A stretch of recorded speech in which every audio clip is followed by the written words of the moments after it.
செய்தி நேரத்தின் பிரதான அனுசரணை பாரிஸ் லா சப்பல் விடி கேஷ் அண்ட் கரி. வீட்டரசிகளின் விருப்பத்துக்குரியவர்கள் விடி கேஷ் அண்ட் கேரி.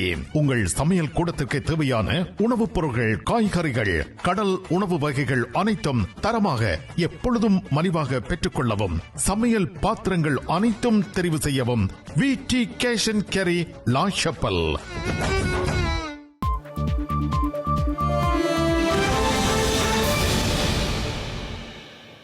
வணக்கம். இது ஐபிசி தமிழின் செய்தி நேரம். முதலில் தலைப்புச் செய்திகள்.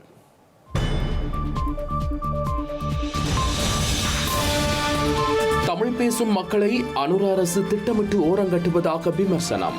தூய்மை இலங்கை திட்டத்தை சுட்டிக்காட்டி டெலோ கருத்து. முக்கிய சீர்திருத்தங்களை நடைமுறைப்படுத்த வலியுறுத்தும் ஆசிய மனித உரிமைகள் ஆணைக்குழு 3 முக்கிய பிரிவுகள் குறித்தும் எடுத்துரைப்பு.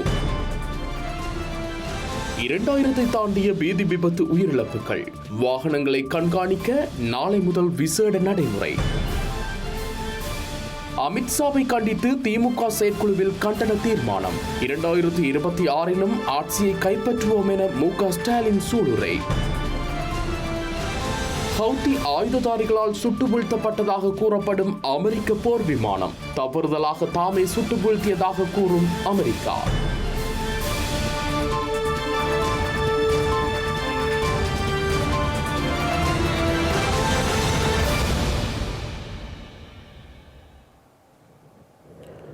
தமிழ் மக்களின் கணிசமான வாக்குகளை பெற்ற அனுரகுமார் திசாநாயக்க தலைமையிலான அரசாங்கம் திட்டமிட்டு தமிழ் முஸ்லிம் மக்களை ஓரம் கட்டுவதாக ஜனநாயக தமிழ் தேசிய கூட்டணியின் முன்னாள் நாடாளுமன்ற உறுப்பினர் கோவிந்தம் கருணாகரம் தெரிவித்தார். அத்துடன் ஸ்ரீலங்கா ஜனாதிபதியால் உருவாக்கப்பட்டுள்ள தூய்மை இலங்கை திட்டத்தில் தமிழ் பிரதிநிதித்துவம் இல்லாமை தொடர்பில் விமர்சனம் வெளியிட்டுள்ளார். கிளீன் ஸ்ரீலங்கா, இலங்கையை துப்புரவு செய்வதற்காக ஒரு ஜனாதிபதி செயலணியை தன்னுடைய தலைமையிலே 18 பேர் கொண்ட ஒரு அணியாக ஜனாதிபதி அவர்கள் நியமித்திருக்கின்றார்கள். ஏனோ இவர் தெரிந்து செய்கின்றாரோ அல்லது தெரியாமல் செய்கின்றாரோ என்று எனக்கு விளங்கவில்லை. இந்த சிறுபான்மை மக்களை கோட்டபாய ராஜபக்ஷ ஜனாதிபதியாக வந்தவுடன் எப்படி கணிப்பிட்டாரோ அந்த கணிப்பில் எந்தவித மாற்றமும் இல்லாமல் அனுரகுமார திசாநாயக்க அவர்களும் அவர்களுடைய கட்சியும் நடத்துவதாகத்தான் எனக்கு தோன்றுகின்றது. ஏனென்றால் கோட்டபாய காலத்திலே தொல்பொருள் சம்பந்தமான ஒரு ஜனாதிபதி செயலணியை கோட்டபாய நியமித்திருந்தார்.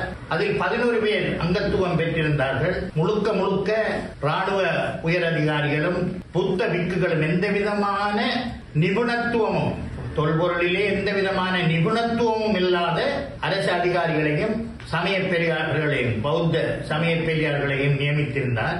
அதற்கு பின்பு ஏற்பட்ட விமர்சனங்களினால் ஒரு தமிழரையும் ஒரு முஸ்லிமையும் அவர் அந்த செயலணிக்கு, தொல்பொருள் செயலணிக்கு நியமிக்கக்கூடிய ஒரு கட்டாயம், ஒரு நிர்பந்தம் அவருக்கு ஏற்பட்டது. அதே போன்று தற்போதும் அந்த நிர்பந்தம் ஏற்படுமோ என்று தெரியவில்லை. ஆனால் ஒன்றை விளங்கிக் கொள்ள வேண்டும், கோட்டபாய ராஜபக்ஷ அவர்களுக்கு தமிழ் முஸ்லிம் மக்கள் வாக்களிக்கவில்லை. அதை அவர் தன்னுடைய சத்திய பிரமாணத்தின் போதும் கூறியிருந்தார். ஆனால் அனுரகுமார திசாநாயக்க அவர்களுக்கு கணிசமாக தமிழ் முஸ்லிம் மக்கள் வாக்களித்திருக்கிறார்கள் என்பதை இவர் உணர்ந்து கொண்டு எதிர்காலத்திலே இந்த நாடு ஒரே நாடு, நாங்கள் எல்லாம் இந்த நாட்டு மக்கள் சமத்துவமான மக்கள் என்று வாய்கிழிய கூறும் இந்த அரசாங்கமும் ஜனாதிபதியும் இப்படியான தவறுகளை விடாமல் நடக்க வேண்டும் என்பதுதான் எங்களுடைய எண்ணம்.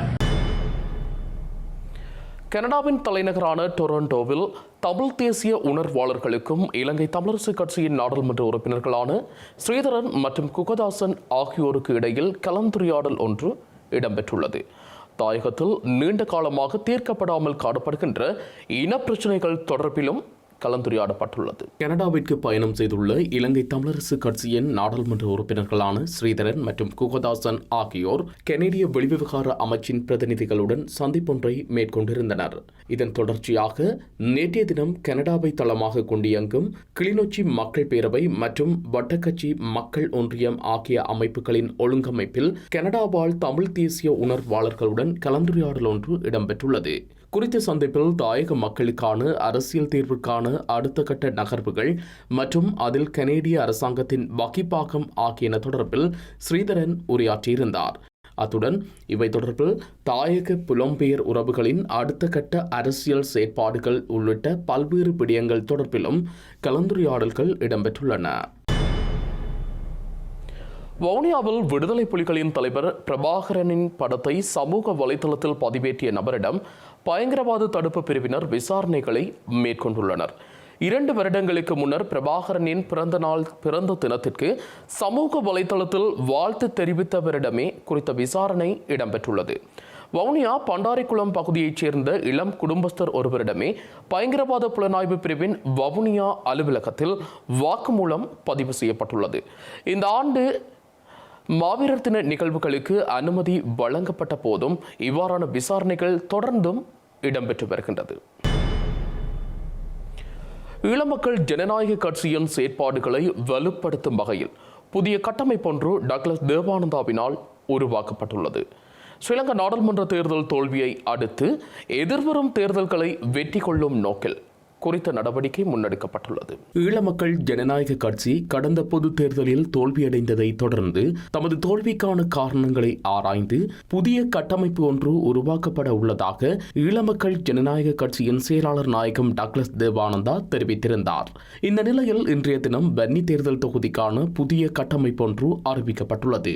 குறித்த தொகுதியின் அமைப்பாளராக கட்சியின் உறுப்பினர் ஜெயராஜ் நியமிக்கப்பட்டுள்ளார். இதன்படி முல்லைத்தீவு, மன்னார், வவுனியா ஆகிய மாவட்டங்களில் அரசியல் செயற்பாடுகளை முன்னெடுத்துச் செல்ல உள்ளதாகவும் தெரிவிக்கப்பட்டுள்ளது. அதேவேளை கட்சியின் தேசிய மாநாட்டை நடத்துவதற்கான நடவடிக்கைகளை மேற்கொள்ளுமாறு கட்சி உறுப்பினர்களுக்கு டக்ளஸ் தேவானந்தா அறிவுறுத்தியுள்ளமையும் குறிப்பிடத்தக்கது.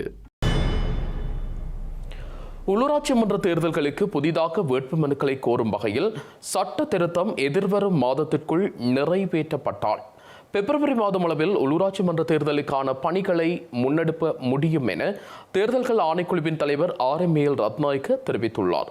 ஜனவரி முதல் வாரத்தில் உள்ளூராட்சி மன்ற தேர்தல் குறித்து அறிவிக்கப்படும் எனவும் RMAL ரத்நாயக்க தெரிவித்துள்ளார். சித்திரை புத்தாண்டிற்கு பின்னர் உள்ளூராட்சி மன்ற தேர்தல் நடத்தப்படும் என ஸ்ரீலங்கா ஜனாதிபதி குறிப்பிட்டுள்ளமை தொடர்பில் கருத்து தெரிவிக்கும் போதே RMAL ரத்நாயக்க இவ்வாறு தெரிவித்துள்ளார். உள்ளூராட்சி மன்ற தேர்தல் மற்றும் மாகாண சபை தேர்தல்களை நடத்துவதற்கு அரசாங்கம் விசேட கவனம் செலுத்தியுள்ளதை வரவேற்கின்றோம். அரசியலமைப்பின் பிரகாரம் உரிய காலத்தில் தேர்தலை நடத்த வேண்டிய பொறுப்பு தேர்தல்கள் ஆணைக்குழுவிற்கு வழங்கப்பட்டுள்ளது. உள்ளூராட்சி மன்ற தேர்தலை கடந்த ஆண்டு மார்ச் மாதம் நடத்துவதற்கு உரிய நடவடிக்கைகள் எடுக்கப்பட்டிருந்த நிலையில் நிதி மற்றும் இதர காரணங்களால் திட்டமிட்டிருந்தவாறு தேர்தலை நடத்த முடியாது போனது. உள்ளூராட்சி மன்ற தேர்தலை வெகு விரைவில் நடத்துமாறு உயர்நீதிமன்றம் தீர்ப்பளித்துள்ளது. ஜனாதிபதி தேர்தலை தொடர்ந்து உள்ளூராட்சி மன்ற தேர்தலை நடத்துவதற்கு அவதானம் செலுத்தப்பட்டிருந்த நிலையில் ஜனாதிபதிக்கு வழங்கப்பட்டுள்ள அதிகாரங்களுக்கு அமைய நாடாளுமன்றம் கலைக்கப்பட்டது. ஆகவே அரசியலமைப்பின் பிரகாரம் 1 மாத காலத்திற்குள் பொது தேர்தலை நடத்தினோம். பொது தேர்தலை தொடர்ந்து உள்ளூராட்சி மன்ற தேர்தலை நடத்துவதற்கு தீர்மானிக்கப்பட்டிருந்த நிலையில் ஏற்றுக்கொள்ளப்பட்ட வேட்புமனுக்களை இடைநிறுத்தி புதிதாக வேட்புமனுக்களை கோருமாறு பல்வேறு தரப்பினர் வலியுறுத்தியிருந்தனர். ஏற்றுக்கொள்ளப்பட்ட வேட்புமனுக்களின் பிரகாரம் தேர்தலை நடத்துவதில் பல சிக்கல்கள் காணப்படுவது அவதானிக்க முடிகிறது. கல்வி பொதுத்தராதர உயர்தர பரீட்சைகள் நிறைவடைந்தவுடன் உள்ளூராட்சி மன்ற தேர்தல் குறித்து உறுதியான தீர்மானத்தை அறிவிப்பதாக ஏற்கனவே குறிப்பிட்டிருந்தோம். இதற்கமைய ஜனவரி முதல் வாரத்தில் உள்ளூராட்சி மன்ற தேர்தல் குறித்து அறிவிப்போம். உள்ளூராட்சி மன்ற தேர்தலுக்கு புதிதாக வேட்புமனுக்களை கோரும் வகையில் சட்டமூலத்தை ஜனவரி மாதம் நாடாளுமன்றத்திற்கு சமர்ப்பிப்பதாக குறிப்பிடப்பட்டுள்ளது. ஜனவரி மாதம் அளவில் சட்டமூலம் நிறைவேற்றப்பட்டால் பிப்ரவரி மாதம் அளவில் உள்ளூராட்சி மன்ற தேர்தலுக்கான பணிகளை ஆரம்பிக்க முடியும். இலங்கையில் சட்டத்தின் ஆட்சியை மீட்டெடுக்கும் நோக்கில் முக்கியமான சட்ட சீர்திருத்தங்களை நடைமுறைப்படுத்துவதற்கு உடனடியாக நடவடிக்கை எடுக்குமாறு ஆசிய மனித உரிமைகள் ஆணைக்குழு ஸ்ரீலங்கா ஜனாதிபதி அனுரகுமார திசாநாயக்கவை வலியுறுத்தியுள்ளது. நாட்டின் சட்டம் மற்றும் நீதித்துறை அமைப்புகளில் உள்ள முக்கிய குறைபாடுகளை நிவர்த்தி செய்ய வேண்டிய அவசியத்தை ஆணைக்குழுவின் கொள்கை மற்றும் நிகழ்ச்சி திட்ட பணிப்பாளர் பெசில் பெர்னாண்டோ சுட்டிக்காட்டியுள்ளார். இலங்கையில் உடனடி சீர்திருத்தம் செய்வதற்கான தேவை காணப்படும் 3 முக்கியமான பகுதிகளை ஆசிய மனித உரிமைகள் ஆணைக்குழு அடையாளம் கண்டுள்ளது. நீதித்துறை செயல்முறையை விரைவுபடுத்தவும், நீதி வழங்குவதில் ஏற்படும் தாமதங்களை குறைக்கவும், உயர் நீதிமன்றங்களில் தீவிரமான குற்றவியல் வழக்குகளின் தினசரி விசாரணையை உறுதி செய்வதன் முக்கியத்துவத்தை அந்த அமைப்பு வலியுறுத்தியது. லஞ்சம் மற்றும் ஊழலை எதிர்த்து போராடுவதற்கான விரிவான சட்டத்தை அறிமுகப்படுத்துவதற்கும் ஆசிய மனித உரிமைகள் ஆணைக்குழு அழைப்பு விடுத்துள்ளது. இது ஆட்சி மற்றும் பொறுப்புக்கூறலில் பொதுமக்களின் நம்பிக்கையை மீட்டெடுக்க அவசியமானதாக கருதப்படுகின்றது எனவும் ஆணைக்குழு சுட்டிக்காட்டியுள்ளது. மேலதிகமாக சட்டமா அதிபர் திணைக்களத்தின் சுதந்திரம், செயல்திறன் மற்றும் வெளிப்படைத் தன்மையை மேம்படுத்துவதற்காக அதனை சீர்திருத்த வேண்டியதன் அவசியத்தை ஆணைக்குழு மேலும் எடுத்துரைத்துள்ளது. இலங்கைக்கு ஏற்றுமதி செய்யப்படும் 1 கிலோகிராம் அரிசிக்கான 65 ரூபாய் வரியை மீளாய்வு செய்யுமாறு பல்வேறு பகுதிகளைச் சேர்ந்த வர்த்தகர்கள் ஸ்ரீலங்கா அரசாங்கத்திடம் கோரிக்கை விடுத்துள்ளனர். சந்தை சவால்களை குறைக்கும் வகையில் இந்த இறக்குமதி வரி குறைக்கப்பட வேண்டும் என அவர்கள் வலியுறுத்தியுள்ளனர். இலங்கை முழுவதும் கடந்த 2 மாதங்களுக்கு மேலாக நீடித்து வரும் அரிசி நெருக்கடியை தீர்ப்பதற்கு அரசாங்கம் கடந்த சில மாதங்களில் பல நடவடிக்கைகளை மேற்கொண்டு வருகின்றது. இந்த முயற்சிகளின் கீழ் அதிகபட்ச மொத்த மற்றும் சில்லறை விலை வரம்புகள் நிர்ணயிக்கப்பட்டுள்ளதுடன் நுகர்வோர் விவகார அதிகார சபை மூலம் அரிசி ஆலைகளில் சோதனைகள் நடத்தப்படும். அதேவேளை வெளிநாடுகளில் இருந்து அரிசி இறக்குமதி செய்வதற்கான கட்டுப்பாடுகளும் தளர்த்தப்பட்டுள்ளன. இறக்குமதி அனுமதி வழங்கப்பட்டதன் பின்னர் 67,000 மெட்ரிக் டன் அரிசி இறக்குமதி செய்யப்பட்டுள்ளதுடன் இதில் 38,000 மெட்ரிக் டன் தென்னாட்டு அரிசியும் 28,500 மெட்ரிக் டன் தென்பச்சை அரிசியும் அடங்கியுள்ளது. இந்த அரிசி இறக்குமதி மூலம் அரசாங்கத்திற்கு 4.3 பில்லியன் இறக்குமதி வரிகளாக கிடைத்துள்ளதாக ஸ்ரீலங்கா சுங்க திணைக்களம் கூறியுள்ளது. இந்த நிலையில் இறக்குமதி செய்யப்படும் 1 கிலோ அரிசிக்கான 65 ரூபாய் இறக்குமதி வரியை குறைக்க வேண்டும் என வர்த்தகர்கள் கோரிக்கை விடுத்துள்ளனர். இறக்குமதி அரிசிக்கான வரியை குறைப்பதன் மூலம் நுகர்வோர் மலிவான விலையில் அரிசியை பெற முடியும் எனவும் அவர்கள் சுட்டிக்காட்டியுள்ளனர். இலங்கை முழுவதும் இந்த ஆண்டு இடம்பெற்ற வீதி விபத்துகளில் 2000க்கும் அதிகமானவர்கள் பலியாகியுள்ளனர். இதேவேளை கடந்த 24 மணித்தியாலங்களில் குறைந்தது 13 பேர் பலியாகியுள்ளதாக ஸ்ரீலங்கா காவல்துறை தெரிவித்துள்ளது. வடக்கு கிழக்கு உட்பட நாடளாவிய ரீதியில் ஜனவரி மாதம் முதல் டிசம்பர் மாதம் 13ஆம் தேதி வரை 22,967 வீதி விபத்துக்கள் இடம்பெற்றுள்ளன. இவற்றில் 6,500 பாரதூரமானவை எனவும் 9,127 சிறிய சம்பவங்கள் எனவும் ஸ்ரீலங்கா காவல்துறை குறிப்பிட்டுள்ளது. 2,141 விபத்துக்களில் உயிரிழப்புகள் ஏற்பட்டுள்ளதுடன் அவற்றில் 2,143 பேர் உயிரிழந்துள்ளதாக ஸ்ரீலங்கா காவல்துறை தெரிவித்துள்ளது. இதேவேளை ஹெட்டன், மாரவில, அம்பலாந்தோட்ட, கம்பள, ஹெட்டிபொல, மட்டக்களப்பு, மெரிகான, கெபிட்டிகொலாவ மற்றும் சீதுவ ஆகிய இடங்களில் நேற்று விபத்துக்கள் பதிவாகியுள்ளன.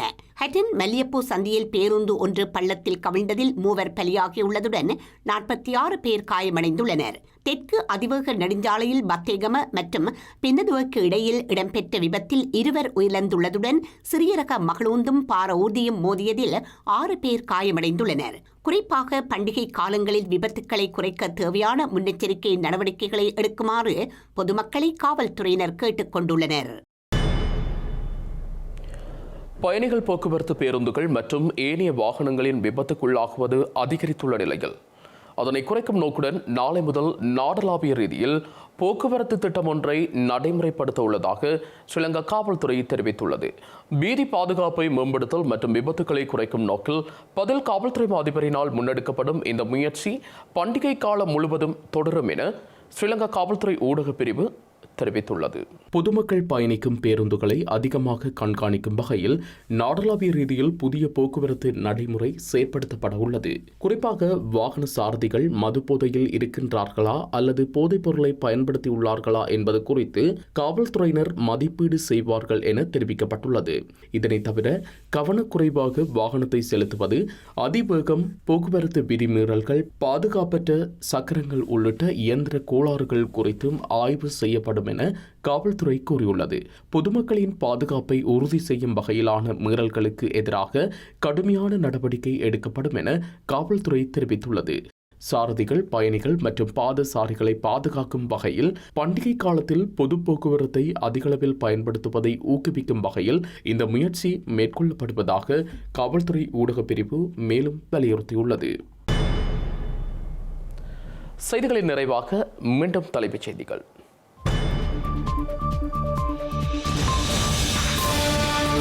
தமிழ் பேசும் மக்களை அனுர அரசு திட்டமிட்டு ஓரங்கட்டுவதாக விமர்சனம். தூய்மை இலங்கை திட்டத்தை சுட்டிக்காட்டி டெலோ கருத்து. முக்கிய சீர்திருத்தங்களை நடைமுறைப்படுத்த வலியுறுத்தும் ஆசிய மனித உரிமைகள் ஆணைக்குழு 3 முக்கிய பிரிவுகள் குறித்தும் எடுத்துரைப்பு. 2000 தாண்டிய வீதி விபத்து உயிரிழப்புகள், வாகனங்களை கண்காணிக்க நாளை முதல் விசேட நடைமுறை. அமித்ஷாவை கண்டித்து திமுக செயற்குழுவில் கண்டன தீர்மானம். 2026 ஆட்சியை கைப்பற்றுவோம் என மு.க. ஸ்டாலின் சூளுரை. ஹவுத்தி ஆயுததாரிகளால் சுட்டு வீழ்த்தப்பட்டதாக கூறப்படும் அமெரிக்க போர் விமானம் தவறுதலாக தாமே சுட்டு வீழ்த்தியதாக கூறும் அமெரிக்கா.